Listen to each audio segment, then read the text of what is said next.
ఏదో ఒక దారి చూస్తాడు. కానీ కృపను వేడుకొని, అయ్యా నన్ను కనికరించి తిప్పుకునే ఛాన్స్ నాకు ఇవ్వయ్యా అని మనం ఆశ్రయించగలిగితే, ఏది జాతకాలు, వాస్తులు, నక్షత్రాలు ఇవన్నీ కాదు. పశ్చాత్తాప్తులమై పాపము రెక్కలు విసిరితే, రెక్కలు ఊపితే మత్తున్నాయి, మత్తురాలినాయి. ఆ మోహత్వంలో, ఆ పరవశత్వంలో మోసపోయాను. ఇప్పుడు నేను అంధుణ్ణయ్యాను, బలహీనుడయ్యాను, బలహీనురాలయ్యాను, మోసపోయాను, మోసగించబడ్డాను. అయ్యో దేవా నన్ను క్షమించు, తేడా పడ్డాను, కృపతో నన్ను జ్ఞాపకం చేసుకో. నా జీవితం శూన్యమైపోయిందయ్యా, మరణం తప్ప నాకు ఇంకేం కనబడట్లేదయ్యా యేసయ్యా. పడిపోయిన వారి మీద, ఓడిపోయిన వారి మీద కూడా కృప చూపి తిరిగి నిలబెట్టిన దేవుడు.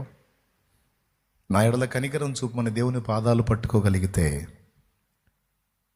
కళ్ళు లేని నీకు ఆయనే కళ్ళు అవుతాడు, బలముడిగిన నీకు ఆయనే బలమవుతాడు, జ్ఞానం కోల్పోయిన నీకు తానే జ్ఞానమవుతాడు. చీకటి నిండిన నీ బ్రతుకులోనికి నీతి సూర్యుడై నీ కొరకు ప్రకాశిస్తాడు ఆయనే.